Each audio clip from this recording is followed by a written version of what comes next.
Mga kabukid, ang nagtindog ganina kabukid, ana, giputol na nako.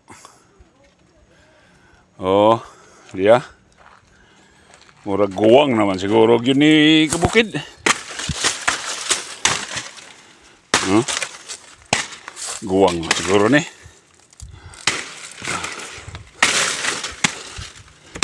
Oh. Ang kabukid oh. Guwang na siguro ni.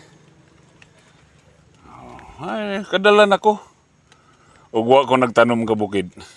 Di asa man ko'y magpalit pag kog saging ingon ini. Para lamang makakaon. Kay naamay lagi atong gusto pa na hinaguan. Na po atong maani. Mao ni mga kabukid na ang tanan makakita ini na video, mahimo inig pagtulunan sa matag usa. Nakinahanglan gyud mga kabukid. Magtanom gyud ta. Magantos ta sa atong kuan. Siyempre kung mag-umata, di pa man gyud sa karon-karon dayon ta makakwarta. Pero at least natay pabuton kaysa wala gyud.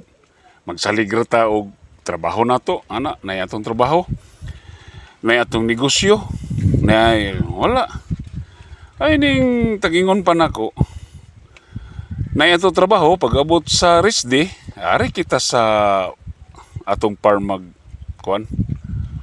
magbanding. Kay pinaka the best ang banding diri sa farm para makaibot-ibot ganito og mga sagbot. Katabang mo ta. Di lang ta magsalig sa uban. Ingon na kay natay kwarta atong ipasuhol. Dili na kun maoy kuan. Gamit na kag pirsa sa lain. May nang kini para sa amo diri. Kamera mo nagkuan ini. Kini sa kadakon ini namo na kining among farm. Kami kamera gyud sa tinud anay. Kami kamera gyud. Kamera ang among pamilya. Wala gyud tao na among gisuhulan aron maglimpyo diri unsa na gayas maglampas tag-ingon pa maglimpyo dako ni siya pero wala kamera gyud kay kabaluman mi bitaw sa amo mo ingon na paspasi kay kami man amo man niabot ang panahon karon di lang kung karon rami nakadalag perminti mga produkto diri sige na mi nakadala halos kada ari na mo diri sa bukid. Diri sa among mini farm. Nagyud mi madala kada lugsong namo. Di na mi magmahay sa among hago mga kabukid.